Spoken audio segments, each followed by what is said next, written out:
मेरे साथ बोलिए, भारत माता की। मंच पर उपस्थित गुरुकुल कांगड़ी के कुलाधिपति डॉक्टर सत्यपाल सिंह जी, उत्तराखंड राज्य के सम्मानित मुख्यमंत्री श्रीमान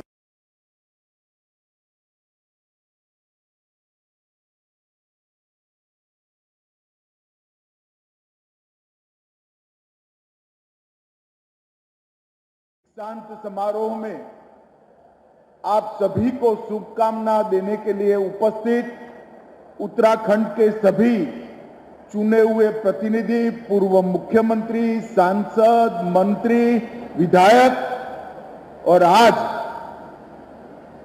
गुरुकुल कांगड़ी के 113वें दीक्षांत समारंभ में दीक्षित होकर समाज के अंदर जाने वाले सभी छात्र छात्राओं को मेरा प्रणाम। जय श्री राम।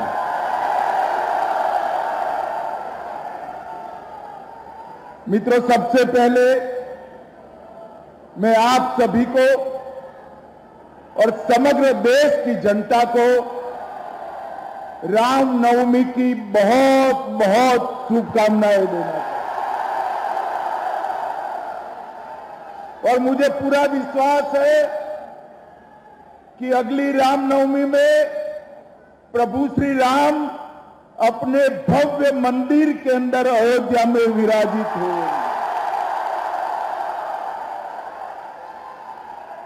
प्रभु श्री राम के जन्मदिन के दिन ही, भैया थोड़ा दीक्षांत समारंभ है, नारे वगैरह मत लगाइए। जन्मदिन के दिन ही आप सभी यहां से शिक्षार्थी से आपका जीवन समाप्त कर दीक्षित होकर एक नए जीवन की शुरुआत करने जा रहे हैं। मैं आप सभी को बहुत बहुत अनंत शुभकामनाएं देना चाहता हूं। आप सभी को हमेशा पूरा जीवन गर्व रहेगा कि आपकी शिक्षा, दीक्षा और दीक्षांत तीनों गुरुकुल कांगड़ी जैसे महान संस्थान के अंदर हुआ है। जिस संस्थान को मां भारती के महान सपूत स्वामी श्रद्धानंद जी ने जिसकी नींव रखी और उस दिन से आज तक 100 साल से ज्यादा सालों तक महर्षि दयानंद के सिद्धांतों पर अक्षुण्ण रूप से यहां शिक्षा का एक अविरत प्रवाह बहता रहा है। और आज जो छात्र छात्राएं यहां से दीक्षित होकर जा रहे हैं, इनको मैं किसी भी प्रकार की अलग भावना के बगैर कह सकता हूं, मेरे जैसे अनेक जीवन में गुरु आप सभी लोग इसका मौका मिला है। महर्षि श्रद्धानंद जी ने जिस गुरुकुल कांगड़ी की नींव डाली, आज वो एक महान वटवृक्ष बनकर समग्र देश और दुनिया को महर्षि दयानंद का संदेश और हमारी पौराणिक शिक्षा पद्धति को जीवित रखने के ज्योतिधर बनकर ये गुरुकुल कांगड़ी आज गौरव के साथ राष्ट्र के बीच में खड़ा है। गुरुकुल कांगड़ी का, यहां की शिक्षा पद्धति का महत्व देखकर ही महात्मा गांधी, बाबू राजेंद्र प्रसाद, हमारे उपराष्ट्रपति, राष्ट्रपति रहे महान शिक्षाविद सर्वपल्ली राधाकृष्णन, हमारे श्यामा प्रसाद मुखर्जी, मोरारजी भाई देसाई, अनेक महानुभावों ने इस पुण्य भूमि पर अपने पैर रखे और इस शिक्षा व्यवस्था को बल देने का काम करा है। और आज मैं आप सभी को यह भी कहना चाहता हूं कि आप सभी के लिए और गर्व का विषय है, क्योंकि आपका जो दीक्षित होकर जाने वाला बैच, ये जो बैच है आपका, वो आजादी के अमृत महोत्सव में और स्वामी दयानंद के 200वें जन्म वर्ष के बैच है। ये बहुत महत्वपूर्ण बात है। गुरुकुल कांगड़ी के इतिहास में महर्षि दयानंद के 200वें जन्मदिन वाला बैच हमेशा याद रहेगा। आर्य समाज की स्थापना के 150वें वर्ष का बैच भी हमेशा के लिए याद रहेगा, और आप सबके जीवन में यह भी हमेशा याद रहेगा कि आप आजादी के अमृत महोत्सव के वर्ष की बैच के दीक्षित विद्यार्थी होकर अब समाज जीवन में जा रहे हैं। आज यहां पर 1800 विद्यार्थी शिक्षा की दीक्षा प्राप्त कर यहां से नए जीवन की शुरुआत करेंगे, जिसमें 400 बच्चियां भी हैं, 105 पीएचडी छात्र हैं, ढेर सारे लोगों ने गोल्ड मेडल प्राप्त किया है, और आज यहां से जाकर आप समग्र राष्ट्र और समग्र देश के कल्याण के लिए आपका योगदान शुरू करने वाले हो। इस वक्त मैं आपको बहुत बहुत शुभकामनाएं देता हूं। आज मैं उस भूमि पर खड़ा हूं जहां पर वैदिक शिक्षा की परंपरा को, उसकी ज्योत को जलाकर आगे बढ़ाने के लिए स्वामी श्रद्धानंद ने शुरुआत की। मित्रों, दयानंद जी का संदेश श्रद्धानंद जी ने बहुत हुबहू जमीन पर उतारने का काम किया, जिन्होंने पराधीन भारत को स्वाधीन बनाने के लिए बहुत बड़ी भूमिका अदा की। शिक्षा के बोध को जागरूक और संरक्षित किया। मातृभाषा में शिक्षा का अलख जगाने वाले वो सन्यासी ने हिंदी को भी इस देश में महत्वपूर्ण स्थान देने में बहुत बड़ा योगदान निभाया है। मित्रों, आज गौरवशाली आर्य परंपरा के संरक्षक के नाते, वैदिक शिक्षा के दूत के नाते स्वामी श्रद्धानंद जी को मैं मन से बहुत आदर पूर्वक श्रद्धांजलि देकर उनको प्रणाम करना चाहता हूं। मित्रों, उन्होंने शिक्षा को अंग्रेजों की चुंगाल से बाहर निकालने के लिए हमारी परंपरागत शिक्षा पद्धतियों को नई ऊर्जा देने के लिए वैदिक मूल्यों, प्राचीन भारतीय संस्कृति, वेदों का ज्ञान, उपनिषदों का ज्ञान, समग्र ब्रह्मांड का विज्ञान और इसके साथ आधुनिक विषयों को जोड़कर शिक्षा को परिपूर्ण बनाने का काम किया है। तैतरीय उपनिषद को आपके कुलपति महोदय पढ़ रहे थे।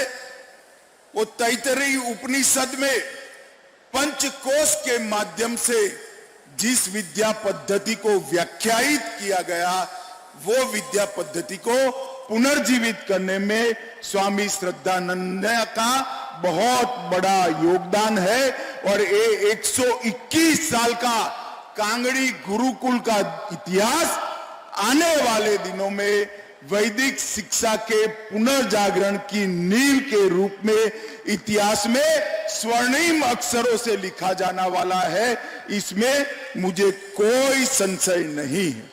मित्रों, आज विश्वविद्यालय की शैक्षणिक गुणवत्ता, उसका पुस्तकालय और विश्वविद्यालय के गत शैक्षणिक सत्रों में 870 से ज्यादा शोध पत्र रजिस्टर किए गए और 9 पेटेंट रजिस्टर किए हैं।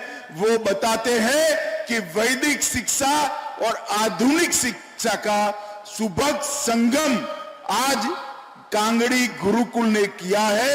मैं कुलाधिपति कुलपति महोदय और सभी गुरुजनों को हृदय पूर्वक बहुत बहुत बधाई देना चाहता हूं।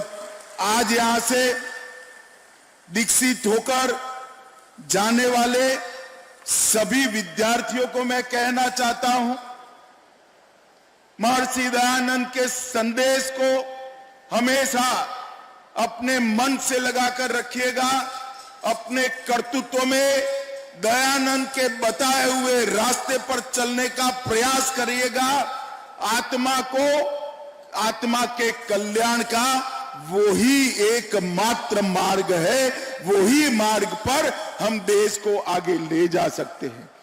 मित्रों, आज मैं जब यहां आया हूं तब बहुत लंबी बात नहीं करनी है, बहुत देर हो गया है, परंतु मोदी जी नई शिक्षा नीति लेकर जो आए हैं वो शिक्षा नीति के बारे में मैं जरूर कहना चाहूंगा।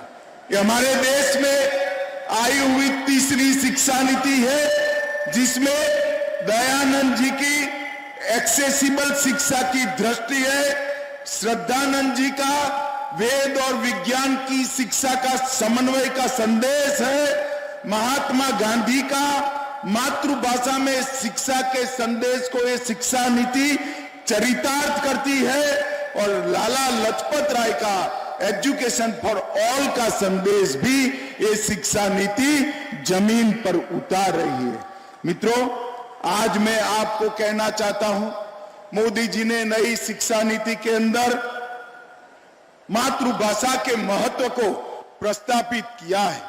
उन्होंने प्राथमिक शिक्षा मातृभाषा में होगी, त्रिभाषा का सूत्र भी दिया है, और आने वाले दिनों में मातृभाषा से पढ़े हुए मेधावान छात्र समग्र देश और विश्व का कल्याण करे, इस प्रकार का एक रास्ता उन्होंने प्रशस्त किया है। मातृभाषा के अंदर 10 राज्यों के 20 इंजीनियरिंग कॉलेजों में हिंदी, तमिल, कन्नड़, तेलुगु, मराठी और बांग्ला में इंजीनियरिंग की पढ़ाई लिखाई शुरू हो चुकी है। मध्य प्रदेश के अंदर मेडिकल साइंस का शिक्षा भी हिंदी भाषा में करने की शुरुआत हो चुकी है, और अब ढेर सारी परीक्षाओं को भी आप मातृभाषा में दे सके, इस प्रकार की व्यवस्था नरेंद्र मोदी सरकार ने की है। जेईई की एग्जाम हो, नीट की एग्जाम हो, या आप आईएएस आईपीएस बनना चाहते हो, आपकी मातृभाषा में आप एग्जाम दे सकते हैं, और आप इसके माध्यम से उत्तीर्ण होकर देश के विकास में आपका योगदान भी दे सकते हैं। नई शिक्षा नीति को हमने स्ट्रीमलेस बनाया है और क्लासलेस बनाया है।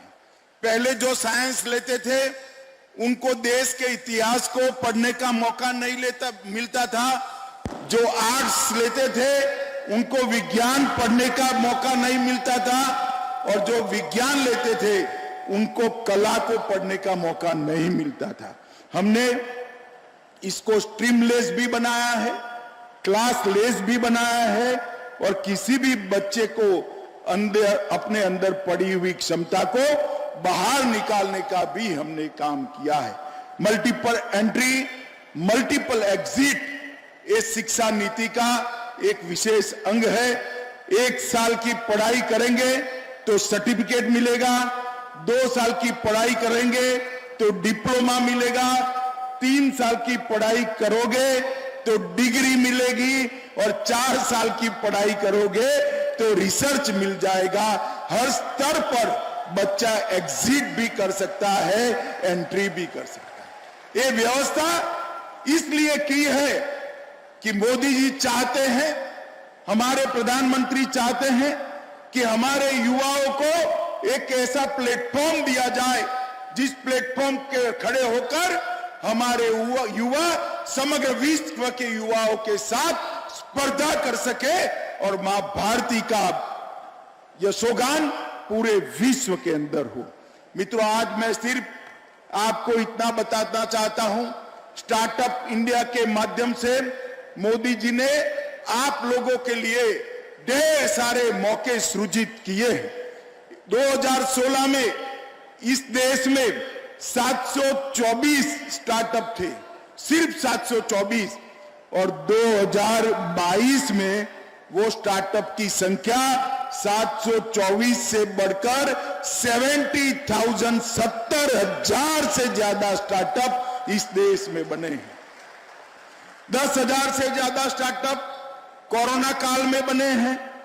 107 स्टार्टअप 2016 के पहले सिर्फ 4 स्टार्टअप यूनिकॉर्न स्टार्टअप थे, आज 107 स्टार्टअप यूनिकॉर्न स्टार्टअप की क्लब में शामिल हो चुके हैं।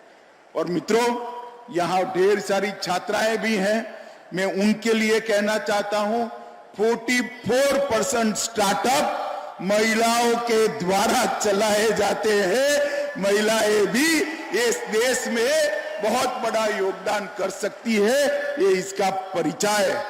और हम सब छोटे छोटे गांव से, छोटे छोटे शहरों से आते हैं। ये जो स्टार्टअप है, इसमें करीब करीब 50% स्टार्टअप 2 टायर और 3 टायर के शहर से आते हैं। ये हमारे लिए एक प्रेरणा का मौका है। देश में पहले पेटेंट रजिस्टर करने वालों की संख्या बहुत कम थी। 2013-14 में 3,000 पेटेंट के आवेदन जाते थे। 2021-22 में 3,000 से बढ़कर 1.5 लाख पेटेंट के रजिस्ट्रेशन के एप्लीकेशन भारत से हुए हैं। और पहले 211 पेटेंट रजिस्टर्ड होते थे, 2021-22 में 211 से बढ़कर 24,000 पेटेंट रजिस्टर करने का काम भारत के युवाओं ने किया है। मित्रों, IITs, IIM, AIIMS, medical college, विश्वविद्यालय और कॉलेजों की संख्या में बहुत बड़ी बढ़ोतरी की है। आज मैं युवाओं को कहने आया हूं, इतने उत्कृष्ट संस्थान में पढ़ लिख कर आप डिग्री लेकर बाहर जा रहे हैं, आपके लिए समग्र विश्व की क्षितिजों को हमारे देश के प्रधानमंत्री जी ने खोल कर रखा है। मोदी जी ने भारत और भारतीयता दोनों के गौरव को विश्व भर में बुलंद करने का काम नरेंद्र मोदी जी ने किया है। मित्रों, ढेर सारे ऐसे प्रश्न जो देश की सुरक्षा से जुड़े थे, कभी भी हल नहीं होते थे, ऐसे लगते थे, मोदी जी ने इसको चुटकी बजाकर हल किया है।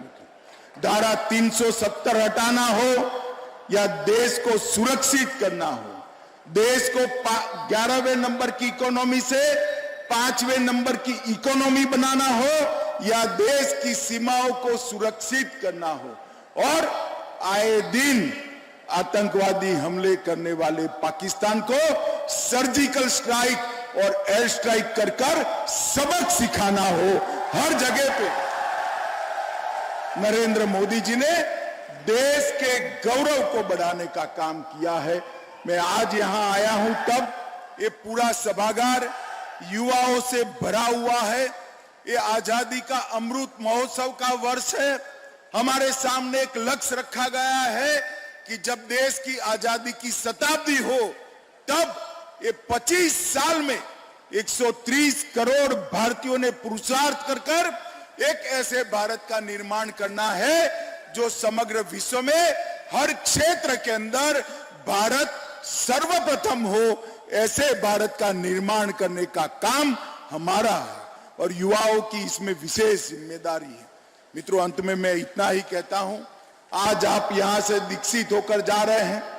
महर्षि दयानंद की कल्पना का भारत, स्वामी श्रद्धानंद जी की कल्पना का भारत बनाने के लिए आप आपके बाकी के जीवन भर यत्न करते रहे, यही मेरी आपसे विनती है। आप आपके व्यक्तिगत जीवन में हिमालय से भी ऊंची सफलताओं को प्राप्त करें और आपके पुरुषार्थ से भारत को विश्व में सबसे आगे पहुंचाने के लिए हरदम प्रयत्नशील रहे, ऐसी शुभकामनाएं देकर मेरी बात को समाप्त करता हूं। वंदे मातरम। भारत माता की जय।